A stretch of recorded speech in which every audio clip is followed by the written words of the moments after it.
तुम्हें ये मनुष्य का जो देह मिला ये केवल कृपा से मिला है। विशेष कृपा ये हो गई कि मनुष्य देह में तुम्हें सत्संग मिल गया। नहीं, कितने लोग हैं इस समय, कितने लोग सत्संग सुन रहे हैं? विचार करके देखो। 135-40 करोड़ जनसंख्या हमारे भारत की ही है। कितने लोग हैं? 1500 लोग होंगे, 2000 होंगे। कितने लोग सुन रहे हैं? कितना अहोभाग्य है।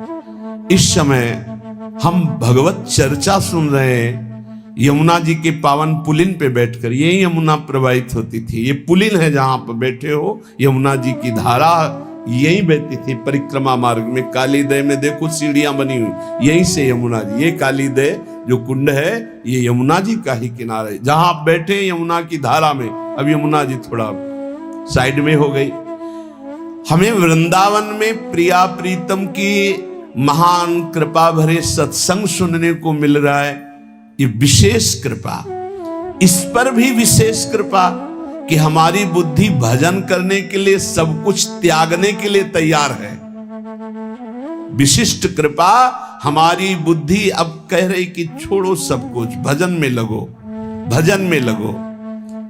इस सुअवसर को हाथ से मत जाने देना, नहीं तो कृपा का अपमान करने वाला केवल पछताता ही पछताता है। ये अहेतुकी कृपा हो गई है। तुम बड़े भाग्यवान हो अगर तुम्हारा मन श्री प्रिया प्रीतम के भजन में लग रहा है, तो तुमसे बड़ा कोई राजा नहीं है। दुखी मत हो। और जिनका भजन में मन नहीं लगा, भोगों में लगे, उनसे बड़ा कोई कंगाल नहीं। चाहे कोई कितना भी बड़ा धनी जमींदार, चाहे जितना बड़ा पदाधिकारी हो, यदि भगवान से विमुख है, धर्म से विमुख है, अधर्माचरण करता है और खूब ऐश्वर्य वैभव, तो उससे बड़ा कोई भिखारी नहीं। क्योंकि हाथ में कुछ नहीं लगेगा पाप के सिवा। आज तुम्हारा वास कमजोर है, तुम्हारे खान पान की व्यवस्था कमजोर है, तुम्हारा कोई साथ नहीं दे रहा है, संपत्ति भी नहीं है, लेकिन तुम प्रिया प्रीतम का नाम जप कर रहे हो, तो कह रहे तुमसे बड़ा कोई राजा नहीं है। तुम बहुत बड़े धनी हो। देख लेना समय पर जब ये फसल अपना रंग दिखाएगी। भजन में तुम्हें कुछ त्याग करने के लिए हम नहीं कह रहे हैं। तुम जो काम करते हो धर्म पूर्वक करो। जो काम करते हो प्रभु को समर्पित कर दो और नाम जप करते रहो। शरीर को सेवा का साधन बना दो, मन को सुमिरन में लगा दो। आप देख लेना, अगर अहंकार नहीं करोगे तो तुम्हारा बेड़ा पार हो जाएगा।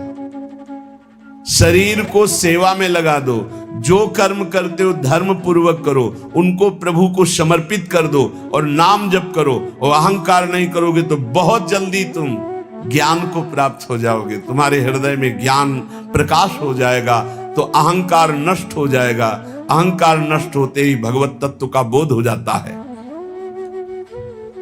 देखो, तुम्हें कहीं भागने की जरूरत नहीं है।